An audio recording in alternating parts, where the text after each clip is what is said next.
Good afternoon, everyone.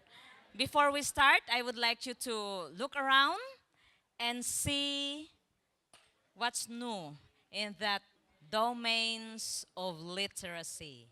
According to Krashen, if we want a comprehensible output, we need comprehensible input. And one of that is environmental prints. That's why teachers will label their windows, their doors with names. Our One of our goals in this 11-day training is for us to internalize,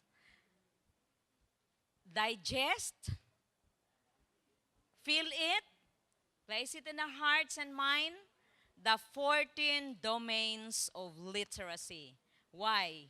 We have seen the results of the EGRA, the do we have the EGMA and the National Achievement Test.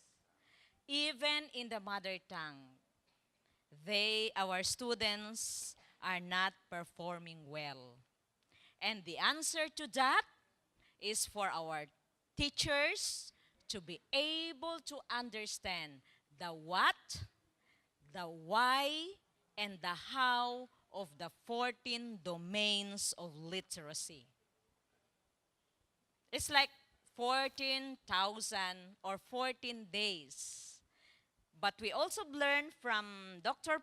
Pado's presentation that you don't develop the skills one at a time. In a day lesson, sometimes you develop 3, sometimes you develop 2, sometimes you develop 4. And in a week lesson, you were able to develop the 14 domains of literacy. But the next page would also explain to us, okay? Before I forget, we have distributed to you handouts, okay? This one, please keep that. Please keep this. Each of you should have this one. The definition of the 14 domains. Okay? The definition. Then, the second page, please help me mark. Because we don't have a colored printer. And so please help me mark.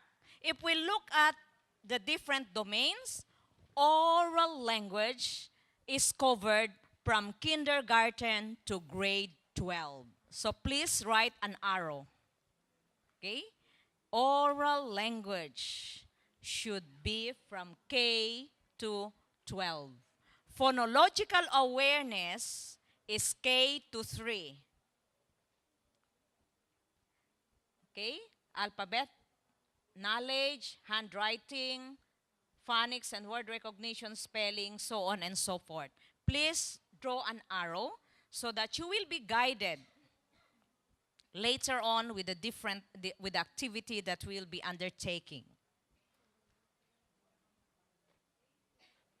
So, oral language is K to 12, composing is K to 12, grammar awareness is K to 12, vocabulary development is K to 12, reading comprehension is K to 12, attitude towards literacy, language, and literature, and of course, study skills is K to 12. And if we look at that, we also notice that there are competencies that stops up to grade 3. Okay? So if we look at that, after grade 6, we no longer talk about 14 domains, but we're only talking about oral language, composing, grammar, vocabulary development, attitude towards literacy, reading comprehension, and study skills. So we only have 7 domains after grade 6. Okay. I would like to present this in summary. Okay? That's why it is said that oral language is very important. Because according to Ainsworth, Oral language development is the secure base on the premise that whatever, when you can say it, you can read it. When you can read it, you can write it. Okay?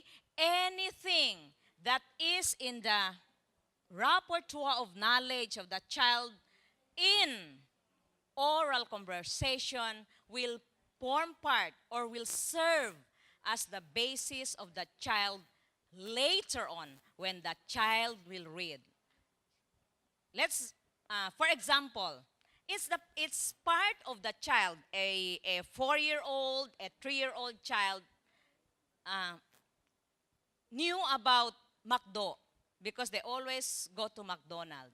Even if, because it's part of the child's oral vocabulary, when the child sees that the logo, even if the child does not know how to read, the child would always say, it's McDonald's. Then later on, when the child will be taught decoding skills, phonics and word recognition, and the child will be able to blend the sounds together to be able to read words, he will always understand what is McDo because that is already part of his oral vocabulary. That's why it is very important, especially in learning second or third language.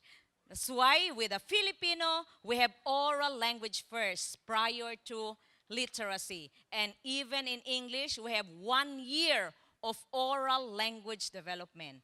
English starts grade 1, third grading, but the literacy of English will start in grade 2.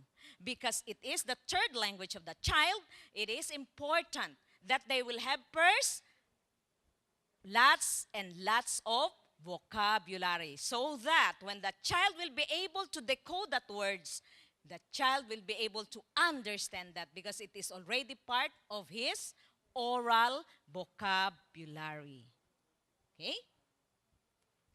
And you see, vocabulary cuts across. If you remember, Dr. Pad was saying phonological awareness or phonemic awareness, as in basket, and you show the picture of a basket, that is already vocabulary development. Oral nga lang, because the child does not know how to read yet. Okay? So we will have an activity. Our activity is to walk through. Each of you, each of the region was given a Manila paper and a lesson plan. Okay? You walk through the teacher's guide, identify the following. The day, whether it's day 1, day 2, because it's a week-long lesson. Day 1, day 2, day 3, day 4, day 5. Then, identify the domain or domains covered. As I've said, in one day, sometimes you covered 2 or 3 domains. Then, specific objectives for that day. Objective or objectives for the day. Then, the activity or the activities used. Use the pro forma for the presentation after 15 minutes. So this is your pro forma.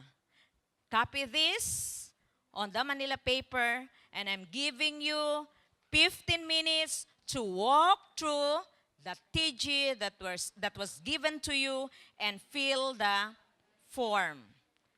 Remember, okay?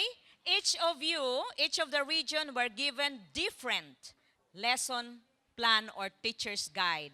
Others were given grade 1, others were given grade 2, others were given grade 3, and others were given kindergarten. After 15 minutes, let's have the presentation. Happy working!